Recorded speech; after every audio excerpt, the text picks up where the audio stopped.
Hello and welcome. आजपासून आपण start करतोय इयत्ता 10वी ची 10th क्लासची समर वेकेशनची बॅच.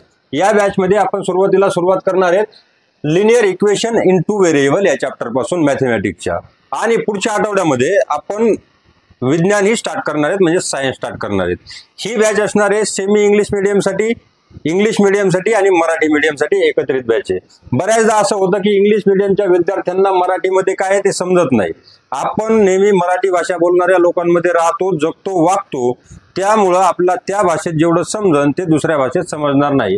परंतु आपण इंग्लिश आणि मराठी ह्या दोघांचं साम्य, म्हणजे दोन्हीही भाषेत तुम्हाला उत्तरं लिहिता आली पाहिजेत. म्हणजे तुम्ही कुठल्याही शाळेत असा, मराठी मीडियमचे असा किंवा इंग्लिश मीडियमचे असा, तुम्हाला काही अडचण येणार नाही.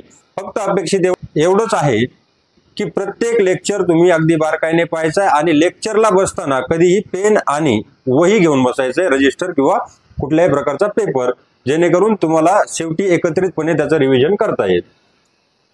माझी तुम्हाला 100% गॅरंटी आहे, तुम्ही आपली पूर्ण लेक्चर सिरीज जर कंप्लीट केली तर तुम्हाला मॅथमॅटिक्सला कुठलाही प्रॉब्लेम येणार नाही. अगदी बेसिक पासून ज्या टॉपिकला अगोदरच्या वर्गातल्या काही गोष्टींची गरज आहे तर ते सुद्धा आपण कव्हर अगोदर करणार आहेत. कारण तुमचं बेसिक पासून टोटली अंडरस्टँडिंग तुम्हाला होणं, टोटल गोष्टी तुम्हाला समजणं माझ्यासाठी महत्वाचं आहे आणि तुमच्यासाठीही तेच महत्वाचं आहे. सगळ्यात सुरुवातीला आजपासून आपण मॅथमॅटिक्सची सुरुवात करणार आहेत. मॅथमॅटिक्सचा पहिला टॉपिक आहे linear equations in two variables, म्हणजेच दोन चलातले रेषीय समीकरण. दोन चलांतील रेषीय समीकरण प्रत्येक आपल्याला समजताना, कधीही कुठलाही टॉपिक सुरू करताना सुरुवातीला तो टॉपिक काय म्हणतो हे समजणं गरजेचं असतं. आता याच्यामध्ये किती शब्द येतं? लिनियर, त्याच्यानंतर इक्वेशन आणि व्हेरिएबल, हे तीन वेगवेगळे शब्द येतात. याचे अर्थ तुम्हाला समजणं अपेक्षित आहे. लिनियर इक्वेशन साठी आपण मराठीत काय म्हणतो? रेषीय समीकरणे, म्हणजे ते एका रेषेमध्ये असणाऱ्या समीकरणांना आपण म्हणतो लिनियर इक्वेशन. पण लिनियर इक्वेशन समजण्याच्या अगोदर बऱ्याच विद्यार्थ्यांना इक्वेशन म्हणजे काय हे समजलेलं नसतं. त्यामुळे इक्वेशन सुरुवातीला समजणं महत्वाचं आहे. आणि व्हेरिएबल सर्वात महत्वाचा या टॉपिक मध्ये शब्द आहे व्हेरिएबल. व्हेरिएबल म्हणजे काय हे पण तुम्हाला समजणं अपेक्षित आहे. जर तुम्हाला हे समजलं नाही तर तुमचा अभ्यास अधुरा राहणार. त्यामुळं पूर्णतः प्रत्येक गोष्ट नोट करायची आहे. ज्या गोष्टींची तुम्हाला आवश्यकता पडू शकते, तुम्हाला ज्या ज्या गोष्टी नोट कराव्या वाटतात त्या गोष्टी नोट करायच्या, पण बोर्डवर लिहिलेली प्रत्येक गोष्ट तुम्हाला नोट करायची म्हणजे करायचीच आहे. आता सगळ्यात सुरुवातीला आपण इक्वेशन पाहू आणि या सर्व टर्मचा अर्थ पाहून नंतर पुढे जाऊ. इक्वेशन म्हणजे काय? Equation are mathematical statement containing two algebraic expressions. आता एक्सप्रेशन म्हणजे काय ही पण तुम्हाला समजते. एक्सप्रेशन म्हणजे नेमकं काय? मराठीमध्ये जर पाहायला गेलं तर सगळ्यात सुरुवातीला तुम्ही एकच गोष्ट लक्षात ठेवायची, ज्याच्यामध्ये बरोबरचं चिन्ह असेल त्याला आपण काय म्हणायचं? इक्वेशन. सगळ्यात सोपी गोष्ट म्हणजे तुम्हाला लक्षात ठेवायला सगळ्यात सोप्या शब्दात हे सांगू शकतो आपण की ज्यामध्ये बरोबर चिन्हाचा उपयोग केलेला असतो त्याला काय म्हणायचं? इक्वेशन्स. समजा इथं 5 + 3 असं लिहिलंय, म्हणजे 5 + 3 असं जर लिहिलंय आणि पुढे लिहिलंय 8, तर काय झालं? याला आपण इक्वेशन म्हणू शकतो की नाही? तर याला 100% आपण इक्वेशन म्हणू शकतो. कारण दोन एक्सप्रेशनच्या मध्ये, एक्सप्रेशन म्हणजे हे जेवढं आहे एका साईडचं, बरोबर चिन्हाच्या इक्वल साईनच्या एका साईडचं, या साईडला काय म्हणतो आपण? LHS, म्हणजे लेफ्ट हँड साइड, आणि इकडची right hand side. Left hand side आणि राईट हँड साइड असं जर एखाद्या गणितीय अभिक्रिया दिलेली असली, आपल्याला दोन एक्सप्रेशन जर दिलेले असले तर त्याला आपण म्हणतो इक्वेशन. त्याची बरोबर चिन्हाच्या या साईडची जी बाजू आहे हिला आपण लेफ्ट हँड साइड, आणि या साईडची जी बाजू आहे तिला आपण म्हणतो राईट हँड साइड. एक्सप्रेशन दोन्हीकडचे एक्सप्रेशन त्यांची व्हॅल्यू ज्यावेळेस सेम येते त्यावेळेस आपण त्याला म्हणतो समीकरण. एवढा समीकरणाचा अर्थ होतो. आता या समीकरणामध्ये काही गोष्टी, आता हा 8 आहे, हा 3 आहे आणि हा 5 आहे. याच्यामध्ये आपला X, Y, Z किंवा ABC कुठल्याही इंग्रजी अक्षर दिसत नाही. त्यावेळेस ह्या सर्व जी फक्त ही कॉन्स्टंट आहेत, या सर्व फक्त अंक असला, डिजिट असला तर त्याला काय म्हणायचं? कॉन्स्टंट.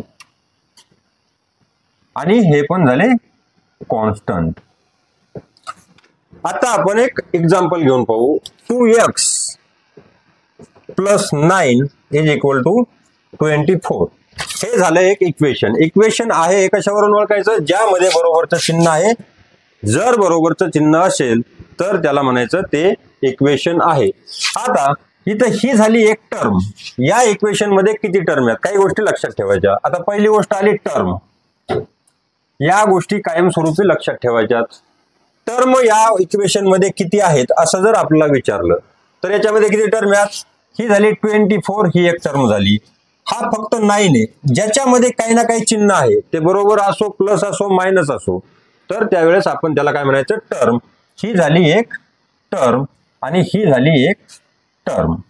या तिन्ही मिळून या इक्वेशन मध्ये 3 टर्म आहेत. आता टर्मच्या नंतर याच्यामध्ये आणखी काही गोष्टी आहेत. आता या टर्म मधले हे 9 आणि हा 24 याच्या पुढं आता इथं कसं x लावलंय तसं x वगैरे काहीच नाही, तर यांना आपण म्हणतो कॉन्स्टंट. म्हणजे जर एखादा नंबर दिलेला असेल तर त्याला आपण काय म्हणायचं इक्वेशन मध्ये? कॉन्स्टंट. आता या झाल्या टर्म, या झाल्या 3 टर्म, परंतु 2x + 9 आणि बरोबर चिन्हाच्या पलीकडं 24. बरोबर चिन्हासाठी आपण इंग्लिश मध्ये त्याला म्हणतो equal to. EQUAL equal to म्हणजे बरोबर. काही गोष्टी मराठी मीडियमच्या विद्यार्थ्यांना समजाव्यात म्हणून जास्त प्रमाणात एक्सप्लेन करण्याचा मी प्रयत्न करतोय. जरी तुम्ही इंग्लिश मीडियमचे असा, तुम्हाला या गोष्टी येत असल्या तरी 3-4 लेक्चरच्या नंतर या गोष्टी डबल सांगण्याची आवश्यकता पडणार नाही आणि आपला वेळ वाचेल. आता 2x + 9 आणि 24 यांच्यामध्ये आहे इक्वल टूचं साइन. इक्वल टूच्या साइनच्या कुठल्याही एका साईडचा पूर्ण जो पार्ट असतो इक्वेशनचा त्याला काय म्हणायचं? एक्सप्रेशन. EXPRESSION हे सगळं तुम्ही लिहून घ्यायचंय. याला काय म्हणायचं? एक्सप्रेशन. आता या इक्वेशन मध्ये जसं 3 टर्म आहेत त्याचप्रमाणे या इक्वेशन मध्ये किंवा कुठल्याही इक्वेशन मध्ये एक्सप्रेशन 2 असतात आणि हे एक झालं एक्सप्रेशन. हे झाले 2 एक्सप्रेशन. आता मूळ मुद्द्याकडे आणि आपल्या टॉपिकच्या महत्वाच्या शब्दाकडे व्हेरिएबलकडे आपल्याला यायचंय. आता व्हेरिएबल कोणता आहे? ज्या वेळेस अंक न वापरता एखाद्या इंग्रजी अक्षरापासून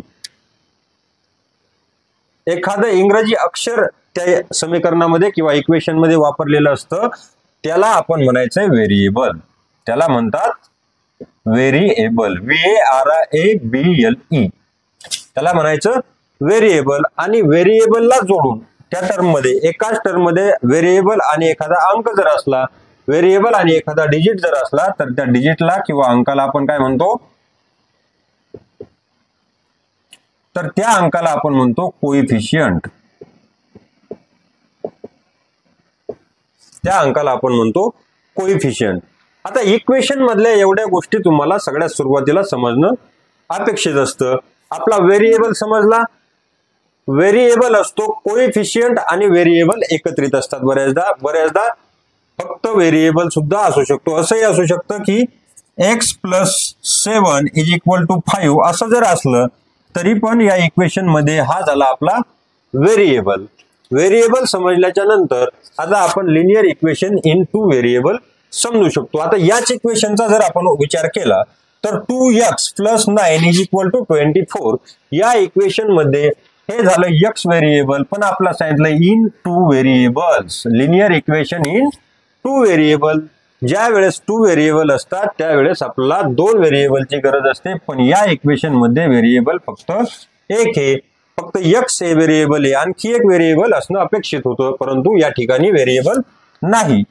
तर आणि व्हेरिएबल साठी मराठीमध्ये शब्द काय? चल. व्हेरिएबल साठी मराठीमध्ये शब्द आहे चल. आणि या इक्वेशन मध्ये एकच चल किंवा एकच व्हेरिएबल असल्यामुळे आपण त्याला लिनियर इक्वेशन इन 1 व्हेरिएबल असं म्हणू शकतो किंवा एक चलीय रेषीय समीकरण असं आपण त्याला म्हणू शकतो. आता लिनियर इक्वेशन इन 2 व्हेरिएबल मध्ये 2 कंडिशन त्या इक्वेशनला पूर्ण कराव्या लागतात.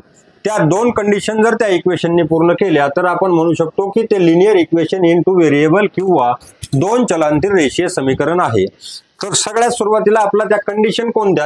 हे माहीत असणं अपेक्षित आहे.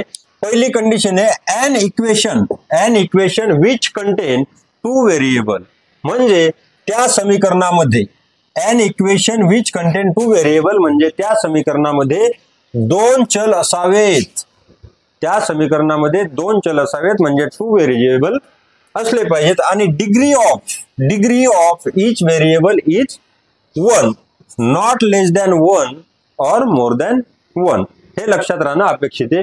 म्हणजे त्या समीकरणाची मराठीमध्ये डिग्रीसाठी आपण शब्द वापरतो कोटी, किंवा आणखी सोप्यात जर तुम्हाला जर सांगायचं झालं तर त्याला आपण म्हणतो घात किंवा घातांक. त्या व्हेरिएबलचा घातांक किंवा त्याची कोटी ही 1 असावी, 1 पेक्षा जास्तही नसावी आणि कमीही नसावी. त्यामुळं आपल्याला जर एखादं equation linear equation in two variable मध्ये आहे किंवा दोन चलातील रेषीय समीकरण आहे की नाही हे जर पाहायचं असलं तर दोन कंडिशन चेक करायच्यात. An equation which contain two variable म्हणजे त्या समीकरणामध्ये दोन चल असावीत. व्हेरिएबल साठी मी तुम्हाला सांगितला होता शब्द चल. त्या इक्वेशन मध्ये दोन चले असावीत आणि त्याची डिग्री म्हणजे कोटी किंवा घातांक कोणाचा, चलाचा घातांक 1 असावा. व्हेरिएबल म्हणजे काय तुम्हाला सांगितलं होतं ते आपण x, शक्यतो XY ने दाखवतात किंवा M N A B तुम्ही काही यूज करू शकतात. दोन चलातील रेषीय समीकरणाचं जर एक्झाम्पल आपल्याला पाहायचं झालं तर त्याचं सामान्य रूप जे असतं ते आपल्याला माहित असणं अपेक्षित आहे. ते असतं AX plus BY plus C is equal to 0. हे आहे सामान्य रूप कशाचं, लिनियर इक्वेशन इन टू व्हेरिएबलचं, किंवा त्यालाच इंग्लिशमध्ये आपण काय म्हणतो general form of linear equations in two variables.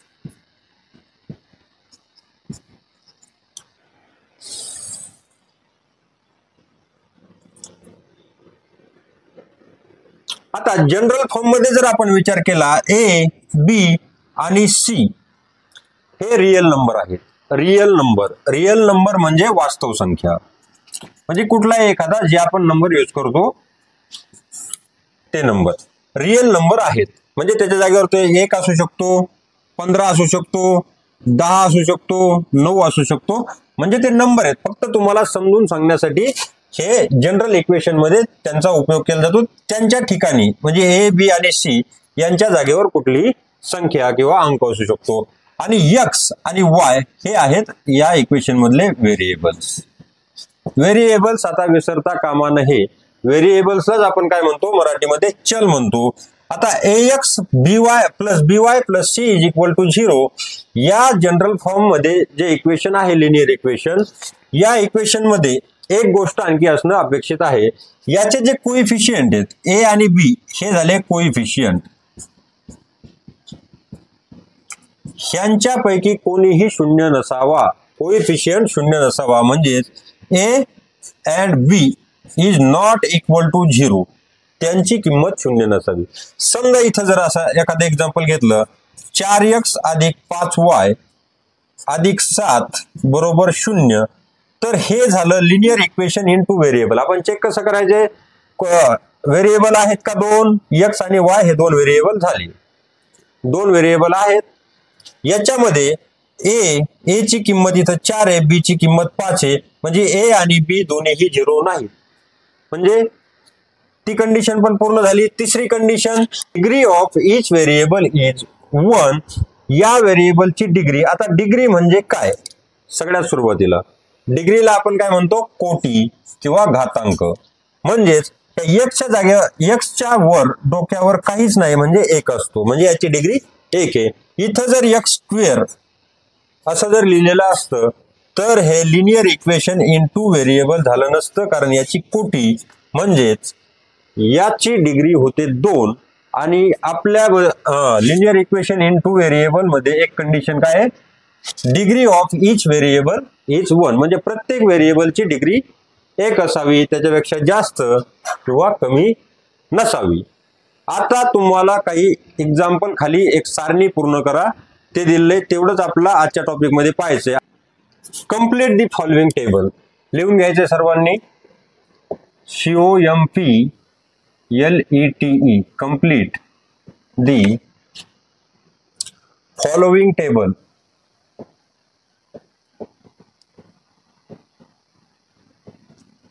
म्हणजेच खालील सारणी पूर्ण करा. मराठीमध्ये खालील सारणी पूर्ण करा. आता यामध्ये मराठी माध्यमाच्या विद्यार्थ्यांनी एक एक शब्द लक्षात घ्यायचा आहे. कंप्लीट म्हणजे पूर्ण करणे. दी फॉलोइंग, फॉलोइंग असा शब्द कधी आला तर पुस्तकामध्ये खाली, त्याच्या खाली ज्या गोष्टी लिहिलेल्या असतात त्याच्याबद्दल बोललेलं असतं. आणि टेबल, टेबल म्हणजे मराठीमध्ये आपण त्याला सारणी म्हणतो. आपला लिहायचा टेबल नाही, टेबल म्हणजे सारणी. आता सारणी कशी असते, आता इथं सुरुवातीला त्याच्यामध्ये दिलेला आहे क्रमांक किंवा त्याला इंग्लिशमध्ये नंबर, त्याच्या नंतर दिलेला असणार तुम्हाला इक्वेशन म्हणजेच मराठीमध्ये समीकरण. आणि आपल्याला विचारले हे याच्यामध्ये जे समीकरण दिलेलं आहे ते लिनियर इक्वेशन इन 2 व्हेरिएबल आहे की नाही. आता आपल्या याच्यामध्ये दिलेले तर इक्वेशन्स, पहिले इक्वेशन दिले त्याच्यामध्ये 4m + 3n. फर्स्ट इक्वेशन दिलंय 4m + 3n = 12. हे लिनियर इक्वेशन आहे की नाही, आपला यस और नो असं सांगायचंय. तर आता यामध्ये पहा, बरोबर चिन्ह दिलंय.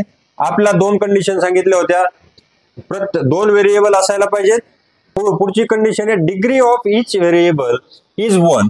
m ची डिग्री इथं काहीच लिहिलेलं नाही वर, म्हणजे 1 आहे, n ची 1 आहे. दुसरी कंडिशन पूर्ण झाली. आणि तिसरी कंडिशन काय आहे, a किंवा b हा 0 नसावा, इज नॉट इक्वल टू 0. तर इथं 4 आहे आणि 3 आहे, म्हणजे this equation is a linear equation in 2 variables. दुसरं एक्झाम्पल आपल्याला दिलेलं 3x square - 7y is equal to 13. आता या इक्वेशन मध्ये लक्षपूर्वक पाहायचंय, व्हेरिएबल 2 आहेत, बरोबरचं चिन्ह आहे म्हणजे इक्वेशन तर आहेच, परंतु degree of variable x is 2. Variable x ची कोटी 2 आहे, म्हणजे x वर्ग आहे, म्हणून ते लिनियर इक्वेशन इन 2 व्हेरिएबल होत नाही. लक्षात येते का तुमच्या? x चा वर्ग दिलेला आहे इथं, x फक्त 1 असावा, x चा पहिला घात असला तर चालेल, म्हणजेच यालाच म्हणतात मराठीमध्ये कोटी आणि इंग्रजीमध्ये काय म्हणतात त्याला, डिग्री ऑफ व्हेरिएबल. त्याच्यानंतर त्यामुळे ते नाही. 3 नंबरचं आपलं दिलेलं आहे इक्वेशन √2 म्हणजे त्याला तुम्ही कर्णित 2x + √5y is equal to 16. म्हणजे कर्णित 2x + कर्णित 5y बरोबर 16. हे इक्वेशन आपल्याला दिलंय. या इक्वेशन मध्ये आता हे इक्वेशन लिनियर इक्वेशन आहे की नाही यामध्ये बऱ्याच जणांना प्रॉब्लेम येऊ शकतो. आपला काय सांगितले, पहिली कंडिशन x आणि y हे 2 व्हेरिएबल आहेत, यामध्ये 2 व्हेरिएबल असावेत. 2 व्हेरिएबल आहेत, त्यांची कोटी म्हणजेच degree of each variable is 1. इथं 1 आहे, इथं 1 आहे. आणि a and b is not equal to 0. a आणि b मधला कोणताही 0 नसावा. हा कर्णीमध्ये 2 आहे, कर्णीमध्ये 5 आहे. √2 and √5 are not 0 means this is a linear equation. म्हणजे आपण यस लिहायचंय, हे लिनियर इक्वेशन इन 2 व्हेरिएबल आहे. त्याच्यानंतर पुढे दिलेले 4 number 0x + 6y - 3 is equal to 0. आता हे लिनियर इक्वेशन आहे की नाही, is this equation is linear or not. आता आपण या ठिकाणी जर पाहिलं, व्हेरिएबल आपले 2 दिलेले आहेत, x आणि y 2 व्हेरिएबल तुम्हाला दिसतात, परंतु x चा कोएफिशियंट आहे 0, x चा कोएफिशियंट आहे 0 आणि y चा आहे 6. आता कोएफिशियंट 0 असल्यामुळे यांच्यामध्ये का संबंध काय असतो, यांच्यामध्ये होत असतं मल्टिप्लिकेशन, म्हणजे 0 × x आणि शून्याने कुठल्याही संख्येला जर गुणलं तर उत्तर शून्यच येणार.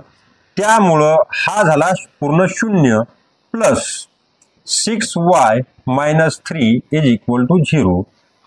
हे equation linear equation in two variable होत नाही, कारण याचा कोएफिशियंट 0 आहे आणि आपण अगोदरच पाहिलं होतं की a आणि b यापैकी कोणताही 0 असता कामा नये. याप्रमाणेच पुढचं एक्झाम्पल आहे 0.3x 5 number 0.3x plus 0y - 36 = 0. यामध्ये पण y चा कोएफिशियंट 0 होईल, म्हणजे x आणि y चा कोएफिशियंट 0 नसावा ही कंडिशन हे इक्वेशन पूर्ण करत नाही. त्यामुळे हे equation he linear equation in to variable म्हणजे दोन चलातील रेषीय समीकरण नाही. त्याच्या पुढचं आहे 6 नंबरचे एक्झाम्पल 4/x प्लस 5/y = 4.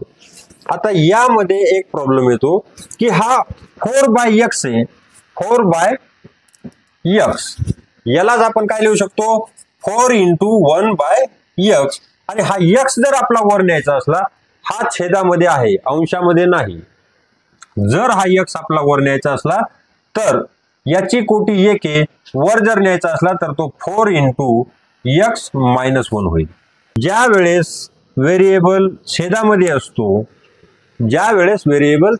असतो म्हणजे वेळेस त्याची कोटी -1 असते आणि -1 असता कामा नये. आपल्याला कंडिशन काय दिलेली आहे कोटी असावी 1 म्हणजे डिग्री असावी 1. त्यामुळं हे लिनियर इक्वेशन होत नाही.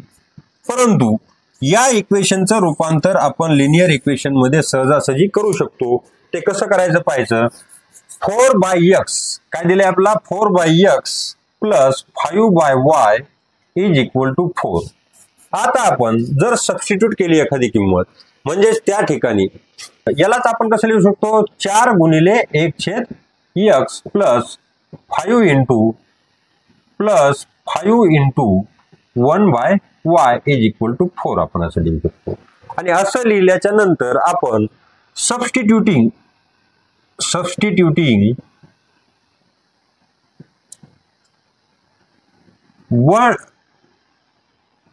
m for 1/x and n for 1/y म्हणजेच आपण जर 1/x च्या जागी m घेतला आणि 1/y च्या जागी n घेतला तर 4 च्या जागेवर 4 1/1 च्या जागेवर काय घेतला आपण m घेतला प्लस 5 आहे तसाच आणि 1/y च्या जागी आपण घेतला n = 4 म्हणजे 4m + 5n = 4 या स्वरूपामध्ये भेटतं. आणि या स्वरूपामध्ये आपण याला linear equation in two variable किंवा दोन चलातील रेषीय समीकरण म्हणू शकतो, कारण दोन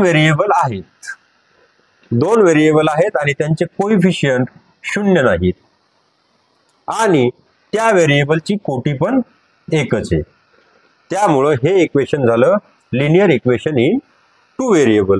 परंतु या स्वरूपामध्ये ते linear equation in two variable होत नाही. आता पुढचा क्वेश्चन 7 नंबर 4xy - 5y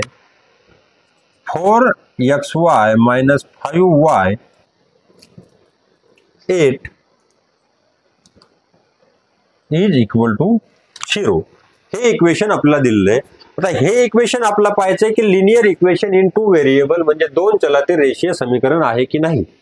आता आपला व्हेरिएबल म्हणजे काय आहे याच्यामध्ये व्हेरिएबल आहे x हा y व्हेरिएबल आहे आणि हा xy दोन व्हेरिएबल एकमेकांना जोडून आले. आपला काय सांगितलेलं आहे की त्या व्हेरिएबलची डिग्री 1 असावी.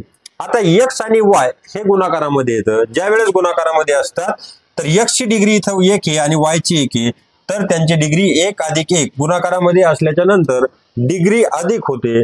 ती x आणि y ची डिग्री झाली 2 म्हणजे डिग्री ऑफ xy इज 2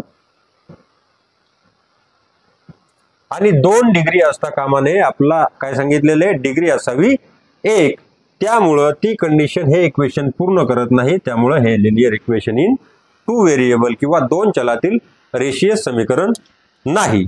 आता आपण दोन चलातील रेषीय समीकरण आहे की नाही आणि कॉम्पोनंट ऑफ इक्वेशन आणि इक्वेशन म्हणजे काय हेही आपण पाहिलंय, व्हेरिएबल म्हणजे काय हेही आपण पाहिलंय. म्हणजे बेसिक आज आपण पूर्णतः या चॅप्टरचं कंप्लीट केलंय. आता पुढच्या लेक्चरमध्ये आपण सायमल्टेनियस लिनियर इक्वेशन पाहणार आहेत. म्हणजे इक्वेशन कशा सोडवायचे, दोन इक्वेशन जर दिलेले असले तर ते कसे सोडवायचे, तो टॉपिक फार महत्वाचा आहे. ते तुम्हाला जर नाही समजलं तर तिथून पुढे तुम्हाला 11वी 12वी इंजिनिअरिंग वगैरे कुठेही जा, तुम्हाला मॅथमॅटिक्स येणार नाही.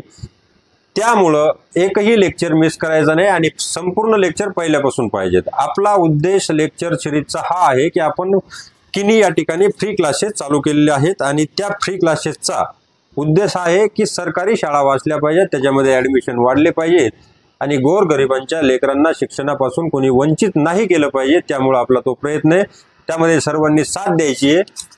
उन्हाळ्यामध्ये समर वेकेशनची बॅच आपण आता स्टार्ट करतोय 10वी साठीच आणि शाळा चालू झाल्याच्या नंतर 9वी ते 10वी आपले रेग्युलर क्लासेस किनी या ठिकाणी चालू राहणार आहेत. तरीही सर्वांनी सहकार्य करायचे, लाईक करायचे, शेअर करायचे आणि सबस्क्राईब आणि फेसबुकवर पाहत असाल तर फॉलो करायचे आणि साथ द्यायची आहे, जेणेकरून प्रत्येकाला सरकार असो किंवा कोणी असो आपल्याकडे लक्ष द्यायला भाग पाडायचे आणि आपल्या शाळा बंद पडू द्यायच्या नाहीत. यामध्ये जर तुम्ही सहकार्य केलं नाही, तुम्ही कितीही उड्या मारल्या आणि तुम्ही जर गावाच्याच कामी येत नसाल, स्वतःचे लेकरांचा विचार करून तुम्ही बाकीच्यांच्या लेकरांचा जर विचार करू शकत नसाल तर तुम्ही एक चांगलं व्यक्तिमत्व असूच शकत नाहीत. बरेच जण पाठीमागं काहीतरी बोललं जातं, ते का करतोय हा, काय तुम्हाला त्या गोष्टीचं काय करायचंय मला तेच समजत नाही. बरेच जण पाठीमागं काहीतरी बोलून नाव खराब करण्याचा प्रयत्न करतात, परंतु मित्रांनो माझं नाव खराब करण्याचा प्रयत्न 2007 पासून होतोय. कोण करतं, काय होतं, सगळ्या गोष्टी मला माहिती आहेत. पण मी नॉर्मली तुमच्यासारखा विचार करत नाही म्हणून तुम्हाला नेहमीच माफ करत आलो. 2007 पासून हे प्रयत्न चालू आहे, तर काय करू शकलात तुम्ही आतापर्यंत मला बदनाम करू शकत नाहीत ना, नाही करू शकत तुम्ही, कारण तुम्ही माझ्यापेक्षा कितीतरी पटीने खराब कामं केलेत आणि शक्यतो खराब कामं मी करत नाही. चुकून जर एखादी गोष्ट माझ्याकडून झाली असली तरीही मी नेहमी माफी मागतो, परंतु तसं नाव खराब करण्याचा प्रयत्न करू नका. तुम्हाला त्यामधून काहीच साध्य होणार नाही, काही भेटणारही नाही. फक्त तुम्ही माझ्या नजरेत पडतान. कितीतरी लोक असे, मला हेही माहिती आहे तुम्ही माझे मित्रच असतात, समोर आल्याच्या नंतर फार मैत्रीने फार प्रेमाने बोलतात, पाठीमागं असं बोलणं. त्यामुळं या उद्देशाला, ह्या चांगल्या गोष्टींना तुम्ही तडा देण्यासाठी या गोष्टी करायला लागलात असं मला वाटायला लागले. आणि जर तुम्ही नेहमीच माझा विरोध करत राहिलात त्याने तर माझं काही होणारच नाही. माझे प्रयत्न हे नेहमी चालूच राहणार आहेत, मी ते करतच राहणार आहे. परंतु माझ्या नजरेतून तुम्ही कायमस्वरूपी पडतान, आणखी मी तुम्हाला नजरेतून पाडलेलं नाही. एवढीच एक गोष्ट लक्षात ठेवायची आणि माझं नाव लक्षात ठेवायचं. काय होईल, कसं होईल आणि कशा प्रकारे होईल त्याची चिंता तुम्ही करायचीच नाही. फक्त होणार म्हणजे होणार. जर तुम्हाला तरीही खराब करायचं असलं, best of luck and thank you.